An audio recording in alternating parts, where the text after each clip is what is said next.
Ya lo hemos venido comentando desde ayer. El guanajuatense Ernesto Méndez es el 13º periodista asesinado en México en lo que va de este año, y vamos a hablar al respecto con Leopoldo Maldonado, director regional de Artículo 19. Leopoldo, me da gusto saludarte. ¿Cómo estás? Buen día. Buen día, Pascal. Muchas gracias por el espacio y un saludo a tu auditorio. ¿Qué han podido averiguar desde ayer, Leopoldo? Pues mira, básicamente lo que publicamos en las primeras horas sobre la situación o los antecedentes que tenía Ernesto de amenazas ya hace varios años. Para ser más específicos, estas amenazas ocurrieron durante la gestión del hoy fallecido presidente municipal de San Luis de la Paz, Timoteo Villa, durante la gestión de 2012 a 2015. Lo que también sabemos es que Ernesto pues era director de un medio digital local, Tu Voz, La Voz, perdón, donde pues seguía muy activo en ese medio. Por lo menos lo último que se había publicado era sobre temáticas de las elecciones, como temática las elecciones internas de Morena.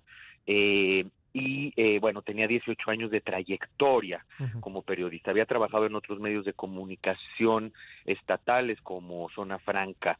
Entonces, digamos, su trabajo está reconocido, consolidado, existe estos antecedentes, pero pues inmediatamente, como ya habrán escuchado, Pascal, habrá escuchado el auditorio, en las noticias que están circulando, el gobierno del estado de Guanajuato y el gobierno municipal pues también han destacado su carácter de empresario, cosa que es verdad.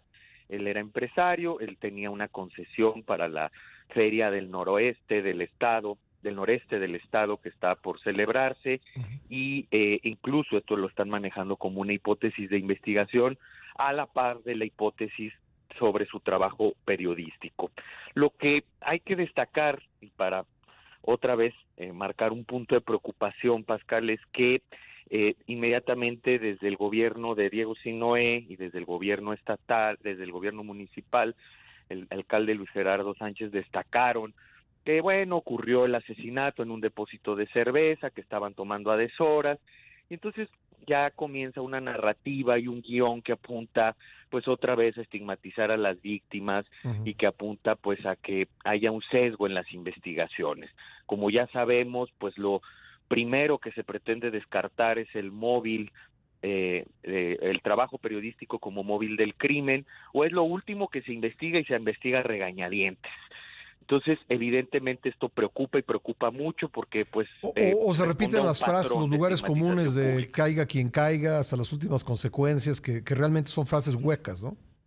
Así es, efectivamente, es decir, condenan, lamentan, pues sienten la presión pública nacional e internacional, pero pues es cuestión de horas o de días para que comiencen a manejar otras hipótesis, y que nosotros lo que estamos haciendo el llamado es que se investigue de forma exhaustiva conforme al protocolo que existe desde el 2018 para investigar delitos contra periodistas, y que prácticamente, Pascal, es letra muerta en las procuradurías y fiscalías locales y también en la federal, para ser muy honestos. Ahora, esta zona, tú ya nos dabas algunos apuntes, pero creo que es importante ubicarla geográficamente. Es un lugar de paso, digamos, de la carretera 57 que une a la Ciudad de México con el norte del país. Es un lugar de tránsito de muchísimas mercancías, por lo cual se ha vuelto un lugar pues, de mucha delincuencia. ¿Este contexto de delincuencia te parece relevante en el asesinato de nuestro colega? Sin lugar a dudas, Pascal, yo creo que los contextos donde se comienza a sentar dinámicas criminales, se incrementa el nivel de riesgo para la prensa.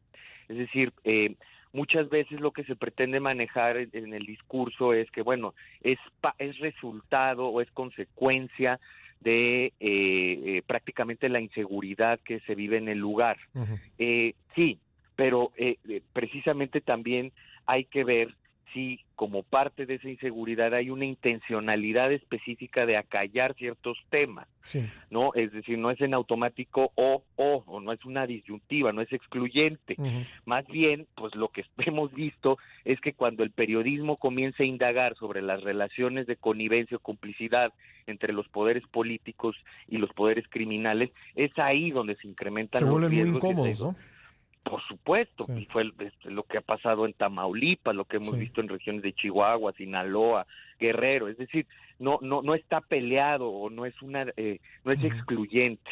Es preocupante porque en Guanajuato, en realidad, en los últimos años, desafortunadamente han ocurrido asesinatos, pero han sido pocos. Y en Uh-huh. lo que va de la actual gestión han sido, este es el segundo Sí, uno en de Salamanca, ¿no? en Salamanca, Sí. así es, con Israel Vázquez, Uh-huh. bueno, pues estaba prácticamente documentando en tiempo real que estaban arrojando un cuerpo unos grupos criminales.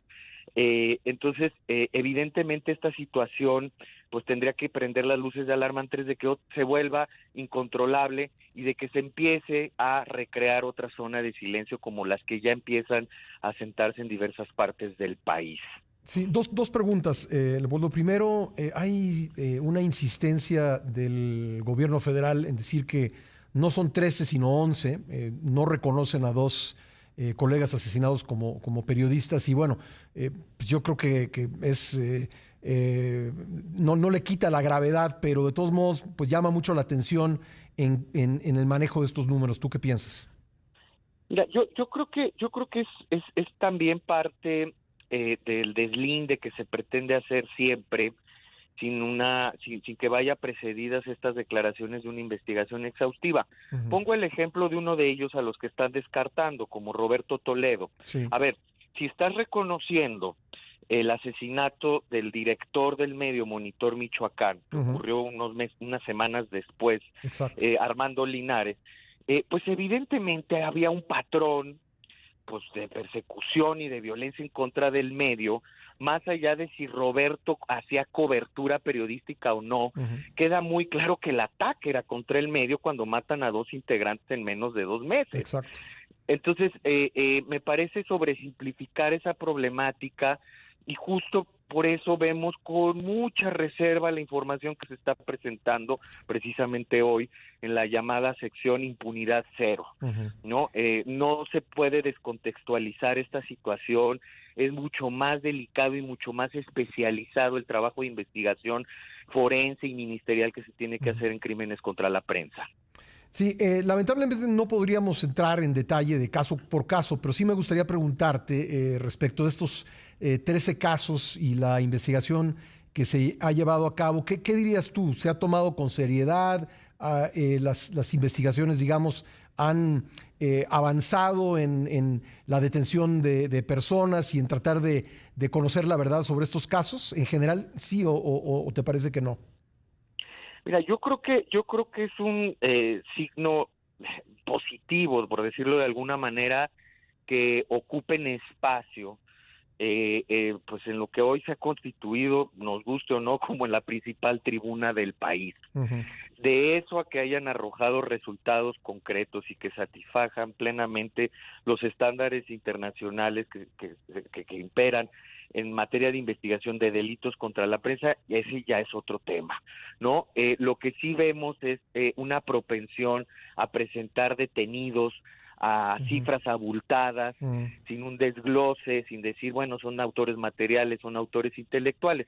Por ejemplo, quiero brevemente, Pascal, un ejemplo. Dicen que en el caso de Margarito Martínez, fotoperiodista asesinado en enero de este año en Tijuana, Baja California, se detuvieron a 10 personas, Ujú.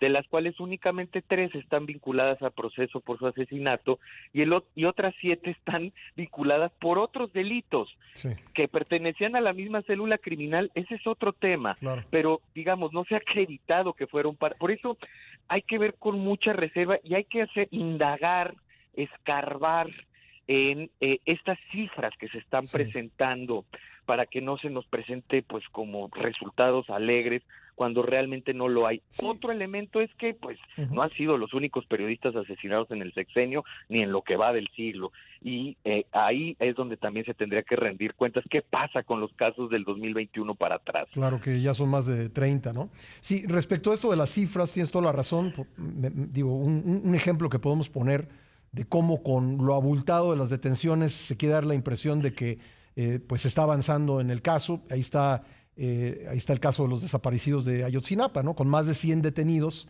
y pues todavía con la verdad faltando, ¿no? Así es, y ahí también al detalle de las investigaciones, porque también es muy, no estoy responsabilizando de eso, ni estoy diciendo que está sucediendo en este caso, Sí. pero es un patrón de las Procuradurías de Justicia del país presentar archivos expiatorios. Por eso tampoco hay que dejarnos llevar por las Sí, cifras. de que ya detuvieron a alguien ya Primero, se resolvió, no es así. no es así, y Sí, ver bajo qué condiciones se les está imputando, cuál es claro, la solvencia de la investigación, claro. si es objetiva, si es técnica, etcétera, etcétera, ¿no? Pues Leopoldo, te agradezco mucho tu tiempo. Gracias por tomar la llamada. Muchas gracias a ti, Pascal, como siempre. Gracias, muy amable. Leopoldo Maldonado, director regional de Artículo 19, su oficina para México y Centroamérica.